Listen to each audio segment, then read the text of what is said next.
Welcome to another video in my Unboxing the Beatles series. This is a detailed look at the U.S. albums box set from January 2014. If you're interested in additional information related to the Beatles U.S. core catalog, you'll find a link in the description to a previous video I did on this topic. You can check that out if you'd like, and why not like this video and subscribe to my channel while you're at it. Well, I tell you, I sure would appreciate it. The U.S. albums box set was released to mark the 50th anniversary of the Beatles' first visit to the U.S. in January 1964. This set contains 13 original U.S. albums, mostly presented in both high-fidelity monophonic and glorious full-dimensional stereo sound. I was intrigued when this box set was released, as these albums are the way I was first introduced to the Beatles while building a cassette collection of the Fabs in the 1980s.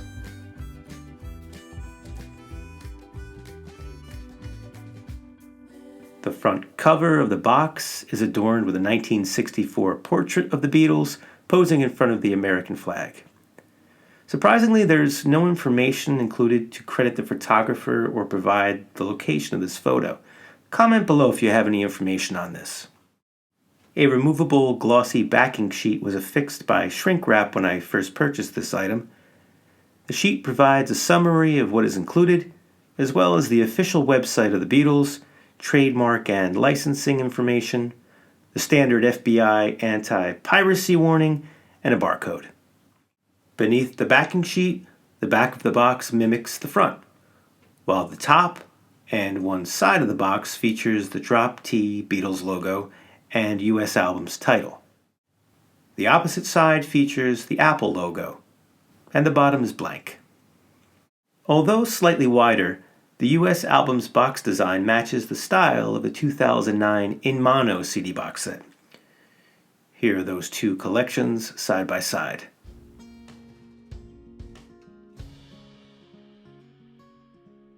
The outer box houses an inner tray which easily slides out.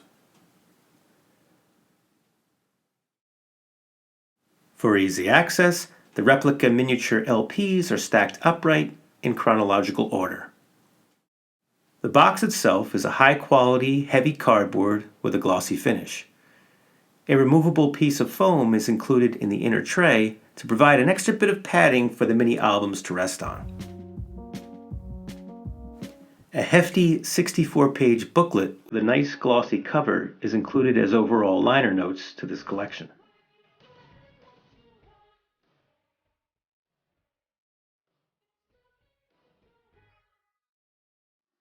The book contains an essay by Bill Flanagan examining the historical significance of the U.S. albums, some very nice photographs, period advertisements,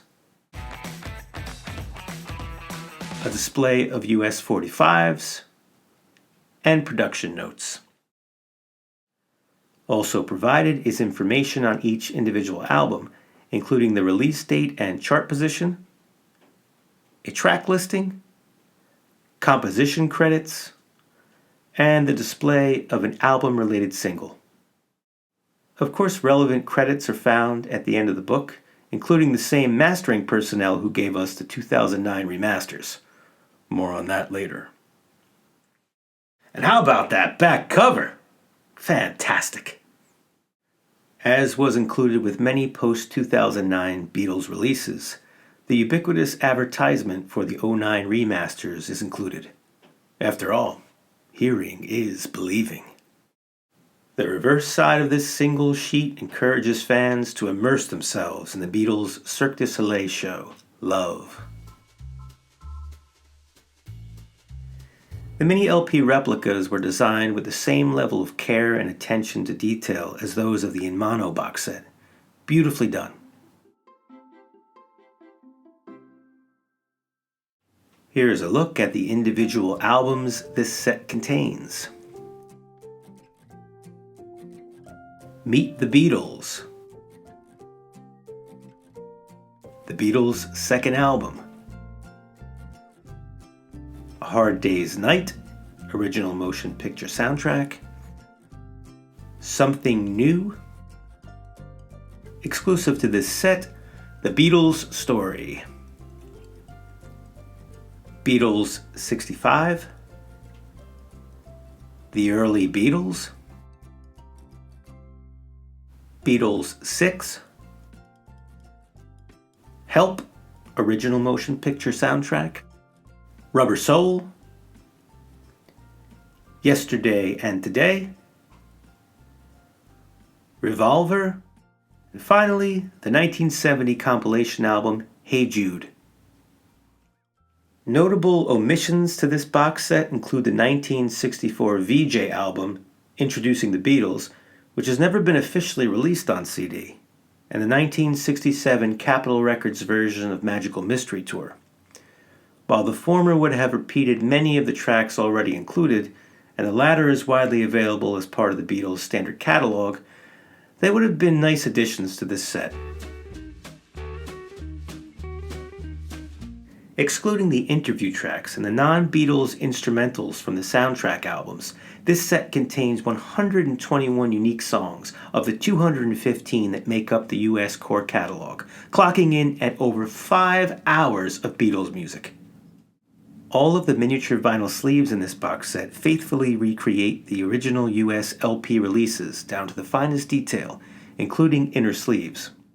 As an example of the care and attention to detail afforded this box set, here is a closer look at Meet the Beatles. All of the mini LPs are placed within a resealable outer sleeve to protect the album cover and prevent the discs from sliding out. The jacket is made of an extremely sturdy, thick cardstock, and the image quality on the cover art is excellent. Although most of the CDs contain both mono and stereo versions of the albums, the designers chose to visually standardize this collection by presenting each mini LP as it appeared with the original US stereo album. Just as the in mono box replicated the fold-over flaps featured on the back of the original UK mono LPs, this set replicates the backs of the stereo albums as separate sheets pasted on, where appropriate. Spine titles with the original stereo catalog numbers are also authentically reproduced. Inside the album jacket is a replica inner sleeve, made to appear just as it did with the original release. It's interesting to see what artists appear on the inner sleeve advertisements. And don't forget to watch out for that worn needle. Indeed, it is better to replace that needle than your record collection. Within each paper sleeve is a rice paper sleeve to provide extra protection for the disc itself. While not an exact replica, the disc face features a label design based on the original Capitol Records rainbow label. As far as packaging is concerned, these excellent reproductions provide an outstanding set for fans of the U.S. albums and collectors of the Beatles in general. I will mention that all but one of the albums included in this box set were made available for individual purchase. If purchased individually, the one and only difference was that the album included a US version of a Japanese obi strip. Now, let me show you the rest of the albums in a little more detail. The Beatles' second album. Here's the front and back cover. The inner sleeve and disc face artwork are similar to Meet the Beatles. A Hard Day's Night. This is United Artists' great cover variation of the UK LP artwork. And the disc features the United Artists label with a somewhat plain inner sleeve. This box set presented this album on CD for the first time. Something new.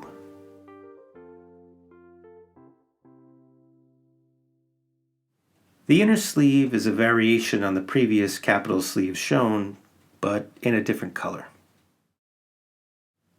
The Beatles Story. This one is a gatefold, and being that it's only available within the box, it's a nice bonus. It's a curio, it's a nostalgia piece.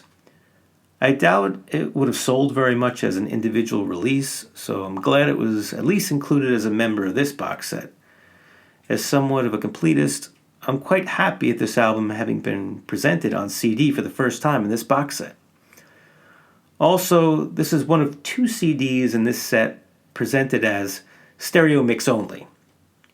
And if you're wondering if I really listen to it, no, I don't. Here's Beatles 65, comprised of songs recorded in 64, so there's that. There's a very different feel to the cover photos over that of the UK Beatles for Sale. And here's another variation of the Capitol inner sleeve. With a chance to join the teen set! I don't know what that is. The early Beatles was simply Capitol's way of cashing in on earlier Beatles recordings, having regained the rights to the masters, which were previously under the control of VJ Records. VJ is the record company that released Introducing the Beatles in January 1964. While the early Beatles does include Love Me Do, Ask Me Why, and Please Please Me, it excludes the tracks Misery and There's a Place. There's nothing new or noteworthy with the label or inner sleeve on this one. Beatles 6.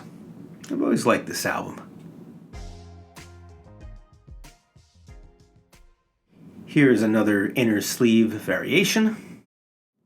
Now, enjoy the greatest stereo you've ever heard on all new Capitol stereo discs!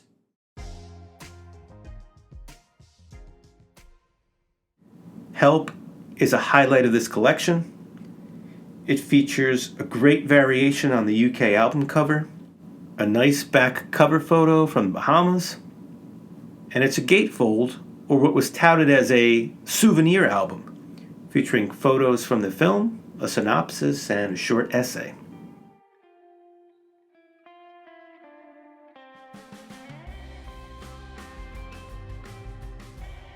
Up next is Rubber Soul. This is one of the better Capitol assemblages, track-wise, and it looks fantastic in this collection. Yesterday and Today is without a doubt the most anticipated view of any of the miniature LPs in this box. This is another album being presented on CD for the first time, and this is the initial presentation out of the box. However, the steamer trunk cover is actually a sticker sheet placed over the actual butcher cover within the protective outer sleeve.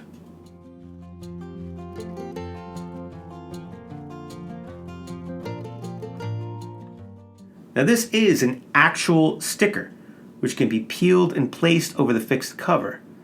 But once it's on, it ain't coming off without damage to both the sticker itself as well as the actual cover. I'm not sure why anyone would do this, but it's fantastic that the album was presented with this option. The US version of Revolver is nothing particularly special, but that it's yet another album presented on CD for the first time. It's only a Capitol variant due to the removal of songs featured on the UK LP of the same name, that were already on Yesterday and Today in the US. Hey Jude, also known as The Beatles Again, is yet another album being presented on CD for the first time. Notable is that this is the only disc face in this box set to feature the Apple label. While there is absolutely no denying the outstanding presentation of this box, there was quite a bit of controversy surrounding the chosen sources for the audio. The Capitol albums box sets Volume 1 and Volume 2, released in 2004 and 2006 respectively, were prepared from the original Capitol masters. The 8 CDs included between those two box sets include both the stereo and mono mixes as they were issued in the 1960s. These versions include instances of duophonic or fake stereo presentations, as well as fold-down mono where the 2 stereo channels were simply blended into one signal. While the Capitol album's box sets embrace this, The U.S. albums box set aimed to replace this technologically dated industry standard of the 60s. Many fans were disappointed to find that the 2009 remasters were used for this box set, including the 2009 remasters of tracks from the UK Help and Rubber Soul, which George Martin remixed in 1987. The production notes within the U.S. album's booklet included state that this was done in an effort to preserve the original intentions of the band and the producers. The masters used in this box set are, in most cases, the same as the stereo and mono masters released in 2009 as part of the Parlophone Apple Core Catalogue, all approved by George Martin and the Beatles.